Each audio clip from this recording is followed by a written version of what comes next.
Hello, everybody, and welcome to another episode of Encourage Mindset. I'm your host, Ethan Vandehive. Alongside me today, I have Erin Nevicosi, and we are excited to talk about, something I think everybody in this world, and I'm sure Erin's going to back it up, is lifestyle changes with fitness, exercise, and hopefully by initiating these things, we can live a healthier lifestyle. So Erin's going to come on, talk about this topic. We're going to dive into some fun conversation and questions today, but I want to let her introduce herself. Welcome, Erin. Hi, Ethan. Thank you for having me. I live in Arizona. I'm a mom of three. We moved down here from Wisconsin 3 years ago. Love living in a place where I can get outside more. I've been in marketing my whole career, and my company now is the Free Founder. We work with business owners to help them reclaim their freedom. I'm really excited to be building that. But today I'm really excited to talk about exercise and living a healthy lifestyle. Erin, you know what's crazy? So I don't know if you keep track of Wisconsin weather at all, but yesterday it was 70 degrees out, and now today it is a whopping 17. It's crazy. I don't miss that, Ethan. And yes, I do pay attention because all of our family is still there. And, I'm like, well, you should just move down here to Arizona instead. Jealous of your lifestyle living in Arizona. I can definitely say that. Yeah. I think a lot of Wisconsinites want to either one day get there or Florida for sure. Definitely. Yeah.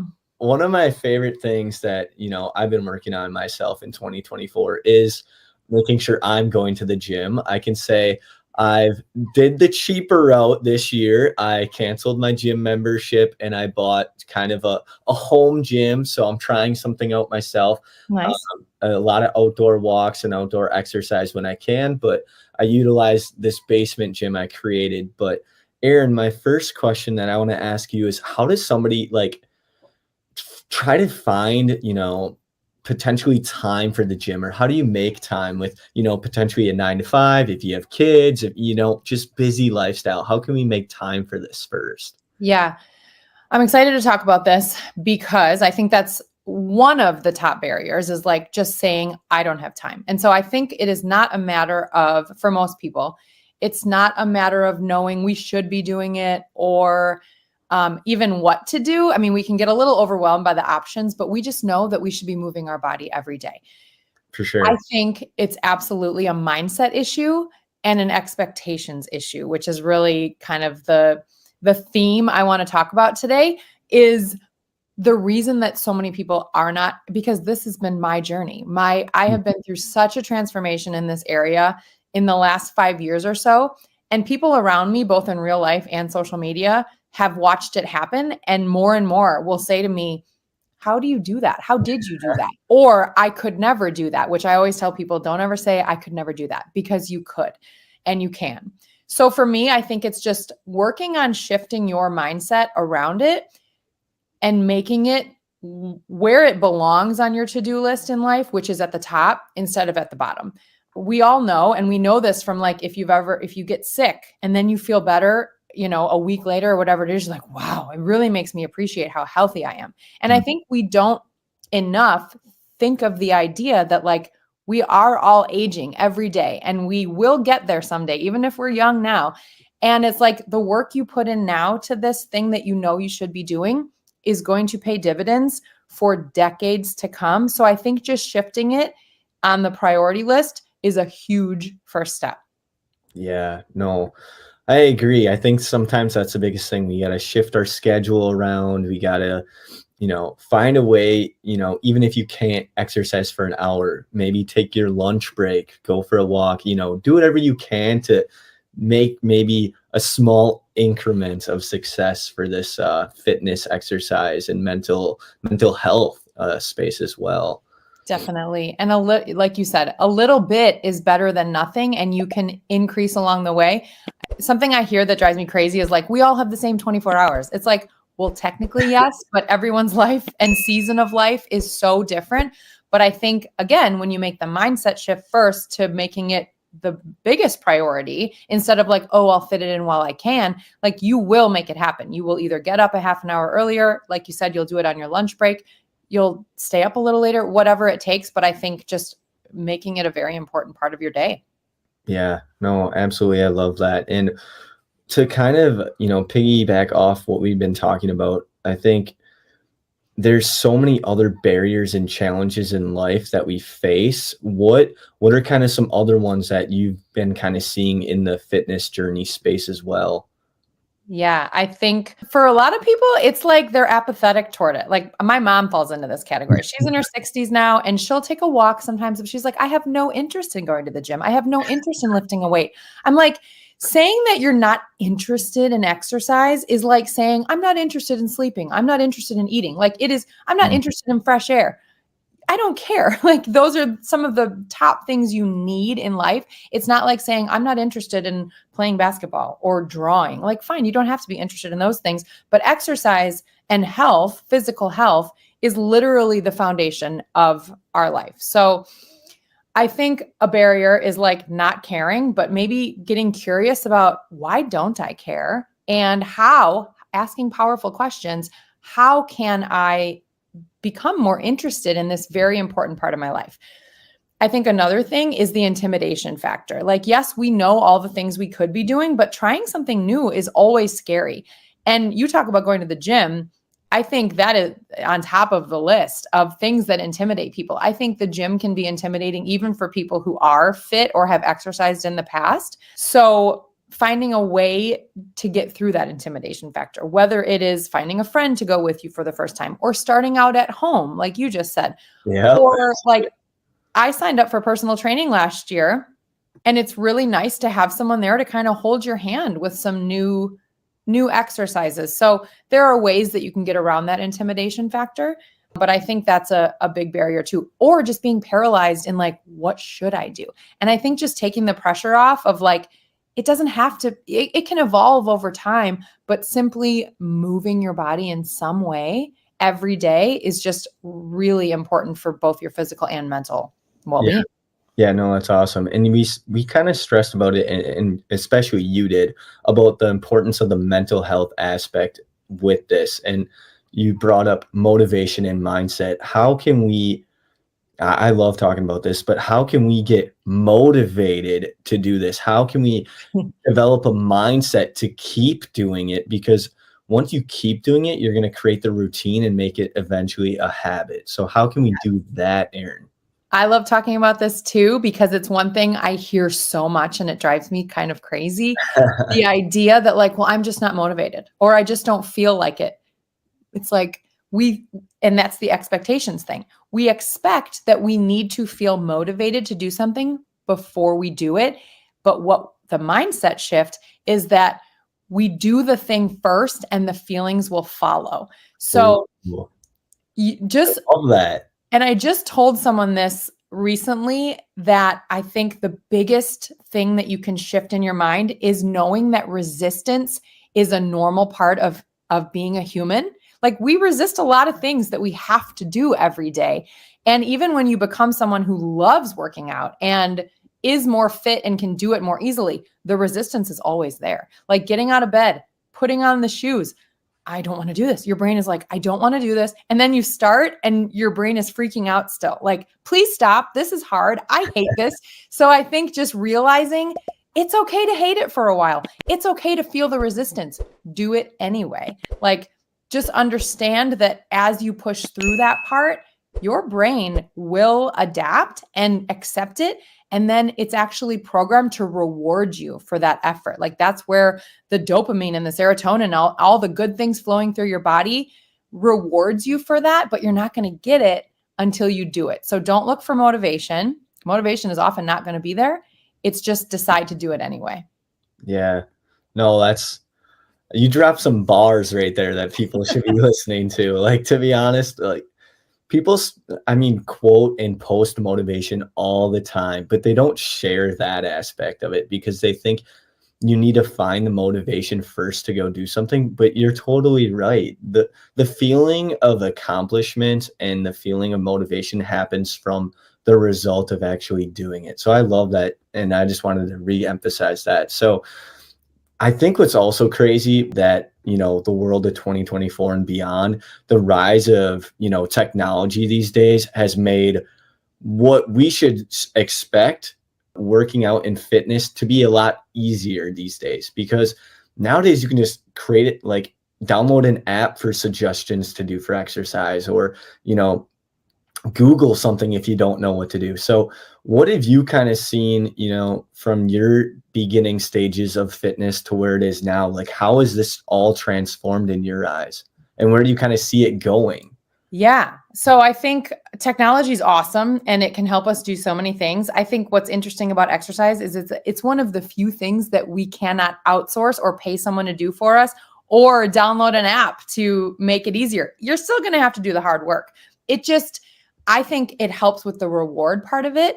I'm a big proponent of tracking things because when you can look back and see what you've built, what you've done, it fires the reward system in your brain. So for me, technology has really helped me to keep track of what I've done in the past and see trends over time. Like the more data you can track, the more you can, because like you can show up every day and you're like, oh, my stomach isn't changing, my biceps aren't changing. But you can, if you are tracking that data, you will see over time that, oh, changes are really happening. And then you do see it in the mirror too, and you feel it. But I think for tracking, it's great. I think there's so many options out there to try new things. I'm kind of someone who I want to try all the things. So it's like step back from the overwhelm and just think what resonates with me or what speaks to me and just pick one and go try it. Whether it is like I use the Heavy app to track my lifting, and now I go to Orange Theory and it'll track my workouts. I think just don't get overwhelmed and just try something, but know that you're still going to have to put in the work, even if technology is there to help. Yeah. Speaking of, we're both marketers, the Orange Theory ad on social media is hilarious. They're like, what the F is Orange Theory? And then they dive into it. It's pretty funny. Um, But back to tracking and data. I mean, I'm a data nerd and love all the metrics you can track, especially with the Apple Watch. Now you can track your sleep. But the one thing I wanted to bring up was nutrition, right? A lot of people are tracking that and measuring that and calorie counting. And, you know, I have loads of friends that bulk, cut, shred, you know, whatever, all these terms. I I'm not at the terms of understanding most of those concepts yet, but do you view like nutrition as something vital to track and make sure you're doing it on a daily basis as well? You know, I have never been someone who tracks my calories. I just thought it was too much work. And I'm actually doing 75 hard right now. And you need to follow a diet. And I thought, you know what? I'm going to actually track my macros for the first time ever. I never even understood what macros were. And now I do. And I'm using my Fitness Pal. And it does take some work, but I cannot believe how eye-opening it has been. I used to just make a salad and pile on like cheese and dressing and this and that. And then when you actually have to add up all those things, you're like, why am I eating a salad for lunch? And it's like 1,000 calories. Like, oh my gosh, I'm much better off doing something totally different. So I think even just tracking for a short time will educate you on what's in certain things, and calories are not all created equal. So like, if you're trying to, we want to be, if we're trying to lose weight, be in a calorie deficit, well, not all calories are created equally. So if you want to eat good, healthy food and make your calories count, I think tracking it will show you where you're going to get the most bang for your buck. So I am an advocate of tracking, especially if you are trying to lose weight, if not just for the educate. Like you can't, some people do it forever. I don't think I really want to, but I think even doing it for a short period of time is very, very eye-opening. Yeah, no, that's cool. Talk more about your experience at 75 hard. I've had several friends that have done it. I personally have not done it because I like a good old fashioned on a Friday. You're a Wisconsin boy. I love an old fashioned too. I can't give that up. I can't give up the fish fry and the old fashioned thing, but I give kudos to everyone who does the 75 hard. So if you want to share about your experience, please dive in. Well, I would really love, this is the best story part. This is really the crux of my story. I have always worked out, but in fits and starts, and I always hated it. And so I think that's what we were really talking about today is how do you go from hating it to loving it? Like I have been on both ends of the spectrum. Black and white things like 75 hard do not work for everyone, but I found that for me, drawing a line in the sand and doing something like the Whole 30 or 75 hard, or just having a short burst of time where you are very dedicated changes you. And so I remember in 2018, I wrote a list of 10 reasons why I'm going to work out 3 times a week or more in 2018. And it was like, I want to keep up with my grandkids. I want to be able to survive the zombie apocalypse. I want to not be fat, like just silly reasons.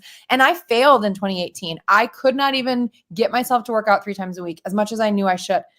In 2019, I did a challenge called the Iron Mind 60 that a podcaster, Rob Dial, put on, and you worked out every day for 60 days. And you did other things too, like cold showers and no alcohol. And that 60 days transformed me because I worked out for 60 days because I said I would and I had to. And ever since then, I have worked out pretty much every day of my life. And so I think doing something like that, even if it's like a 30-day challenge, I'm going to work out every day for 30 days. It will change you. It will change your brain. It will change your body. And that will help you get the ball rolling. So 75 hard is just another level of I've heard about it. I've seen people do it. It's been on my radar. And I just thought, this is the year I'm going to do it.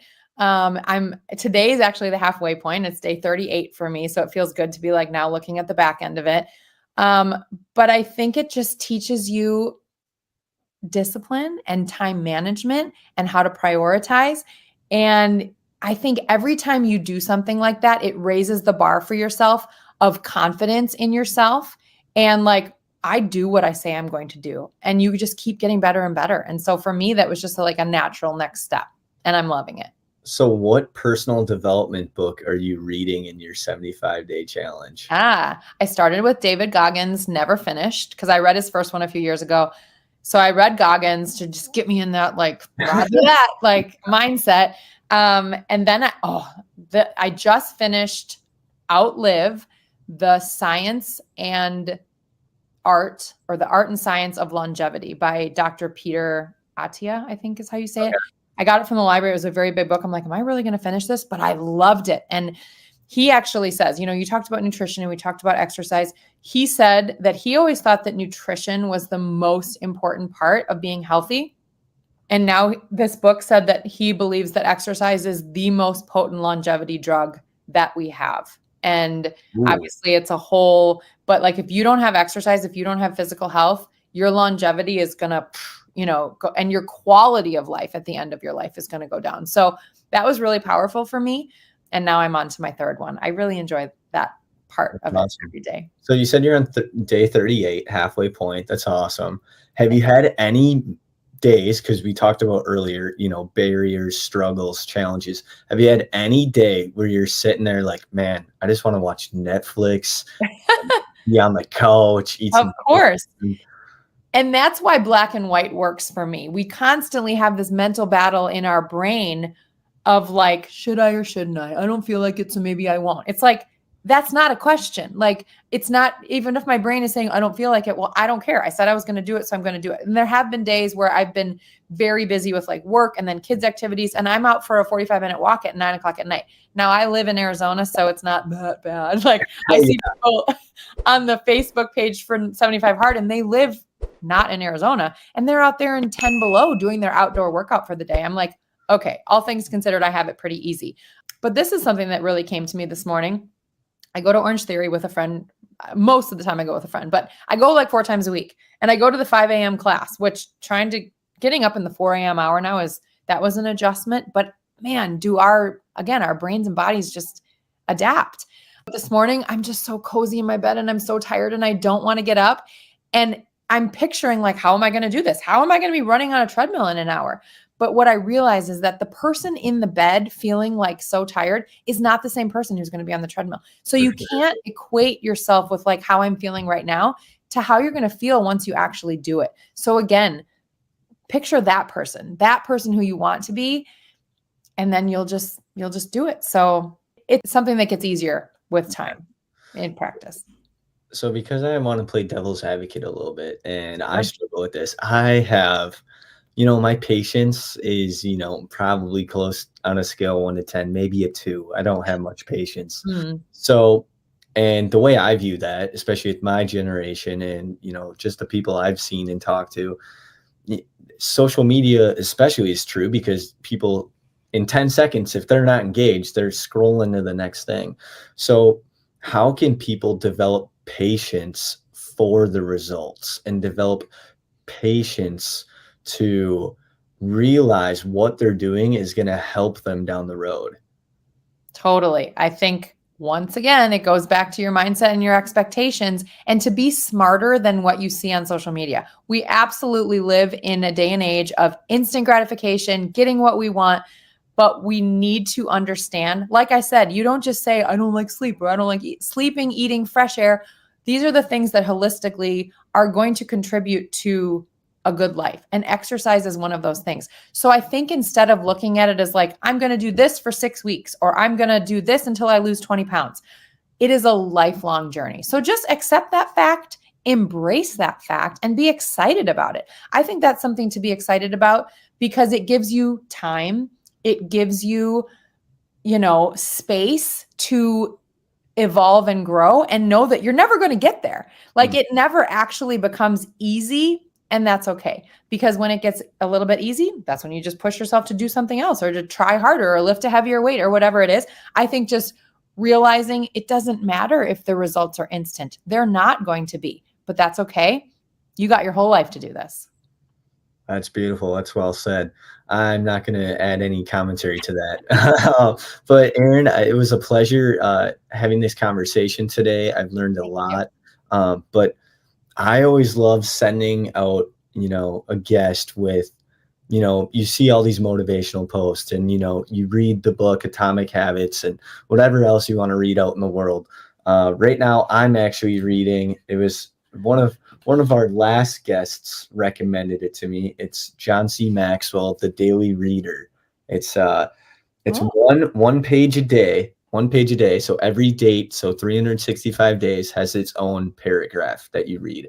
It's been, amazing to read, but it leaves you a lot of quotes and a lot of powerful things to remember. So Erin, throughout your lifetime and throughout your fitness journey and your mental health journey, what has been maybe your quote you want to share one day that could one day, take the world by storm?